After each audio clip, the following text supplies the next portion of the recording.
అబ్బా, గుత్తి వంకాయ గుత్తి వంకాయే అంటూ లొట్టలు వేసుకుని తింటూ ఉంది రాజ్యం.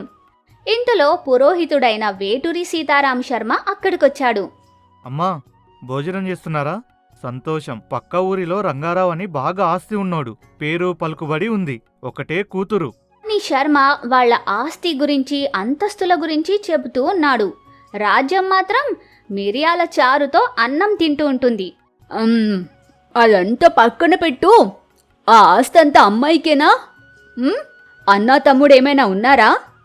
అంటూ పెరుగులో అరటిపండు తింటూ అడిగింది. అబ్బా, అదేం లేదమ్మా, ఆస్తి అంతా అమ్మాయికే అని స్వీట్ కిల్లి లాంటి వార్త చెప్పాడు. వెంటనే రాజ్యం ఒప్పుకుంది. రాజ్యం కొడుకైన శేఖర్కి రంగారావు కూతురు మీనాక్షికి అంగరంగ వైభవంగా పెళ్లి జరిగింది. కొన్ని రోజులు మీనాక్షి శేఖరులు అన్యోన్యంగా ఉన్నారు. వంట పని అంతా రాజ్యమే చూసుకునేది. తర్వాత ఆమెలో అత్తగారి అహం మొదలైంది. అయినా నేనెందుకు చేయాలి? నాకు కోడలుంది కదా, తనే చేసి పెట్టాలి అనుకుని రాజ్యం మీనాక్షి దగ్గరికి వెళ్ళింది. మీనాక్షి సోఫాలో కూర్చుని బుక్ చదువుతూ ఉంటుంది. అమ్మ మీనాక్షి, ఇక నుంచి ఇంటి బాధ్యత అంతా నీదే.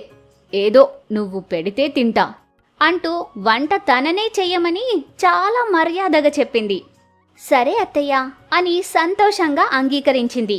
తర్వాత రోజు ఉదయం రాజ్యం పడుకుని ఉండగా మీనాక్షి కాఫీ కప్పుతో వచ్చింది. అత్తయ్య లేవండి, అత్తయ్య అంటూ ఆప్యాయంగా లేపింది. రాజ్యం బద్ధకంగా నిద్రలేచింది. రాజ్యం కాఫీ కప్పు అందుకుని తాగడంతో నిద్రమత్తు వదిలింది. అబ్బా, కాఫీ అద్దిరిపోయిందమ్మా. ఇంత మంచి కాఫీ నేనెక్కడ తాగలేదు అని మీనాక్షిని పొగిడింది. కోడలికి సిగ్గు ముంచుకొచ్చింది. త్వరగా రెడీ అయి రండి అత్తయ్య, టిఫిన్ రెడీ చేస్తాను అంటూ మీనాక్షి వెళ్ళిపోయింది. రాజ్యంకి చాలా సంతోషం వేసింది. రాజ్యం స్నానం చేసి రెడీ అయి డైనింగ్ టేబుల్ దగ్గరకొచ్చింది. మీనాక్షి అక్కడికొచ్చింది. టిఫిన్ వడ్డించమ్మాయి. రెడీగా ఉంది అత్తయ్య. ఇదిగో ఇడ్లీ, చికెన్ కర్రీ అని సంతోషంగా చెప్పింది. నాన్ వెజ్ కర్రీ చూడగానే రాజ్యంకి కళ్ళు తిరిగిపోయాయి.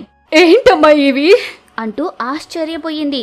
అందుకే ఇంకో టిఫిన్ కూడా రెడీ చేశాను, దోశ పాయ అత్తయ్య అనగానే రాజ్యం మళ్ళీ కళ్ళు తిరిగి పడిపోయింది.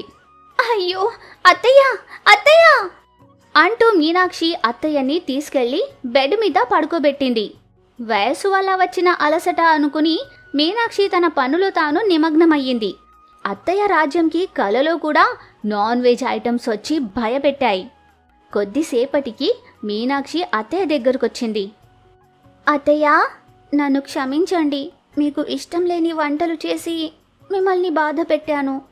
అందుకే మధ్యాహ్నం మంచి భోజనం చేసి పెట్టాను, రండి అని అత్తయ్యని తీసుకొచ్చి డైనింగ్ టేబుల్ దగ్గర కూర్చోబెట్టింది. ఐటమ్స్ చూస్తే నన్ను మెచ్చుకుంటారత్తయ్య. తందూరి చికెన్, రాగి సంగటి, తలకాయ కూర, ఇదిగో ఇది అయితే స్పెషల్ మటన్ బోటి గోంగూర అనగానే రాజమత్తయ్యకి వాంతులు మొదలయ్యాయి. పరిగెత్తుకుంటూ పెరట్లోకి వెళ్ళి వాంతులు చేసుకుంది. ఈ పిల్ల నన్ను చంపేస్తుంది, ఒసేయ్ ఒసేయ్ అని కోపంగా పిలిచింది. మీనాక్షి అత్తయ్య దగ్గరకు వెళ్ళింది. ఏంటత్తయ్య పిలిచారు అంటూ అమాయకంగా అడిగింది. పిలవలేదే, అరిచాను. ఆ దిక్కుమాలిన శవాలు నాకు పెట్టకు. అయినా చచ్చిన కోడిని మేకని ఎలా తింటారే? బతికి ఉండగా తినలేరు కదా అత్తయ్య అని ఏమీ తెలియనట్టు అమాయకంగా చెప్పింది.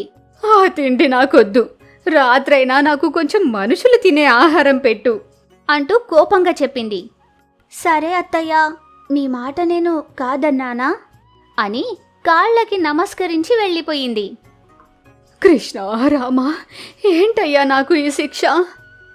రాజ్యం అలా ఆలోచిస్తూనే నిద్రపోయింది. అత్తయ్య అత్తయ్య అని పిలవడంతో రాజ్యం లేచింది.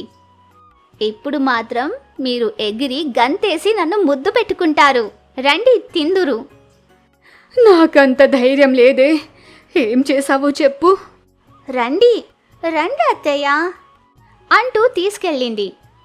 అత్తయ్య, జొన్న రొట్టెలు, అండా కీమా. అబ్బో అబ్బో చాలా బాగుంటుంది. హోసేయ్, నేనేం చెప్పాను, నువ్వేం చేశావు? మళ్ళీ నాన్ వెజ్ వండావేంటి? అదేంటత్తయ్యా, ఈ మధ్య గుడ్డుని వెజ్ చేశారు కదా హోసేయ్! అని రాజ్యం గట్టిగా అరిచింది. ఆ అరుపుకి మీనాక్షి పరుగెత్తుకుంటూ వెళ్ళిపోయింది.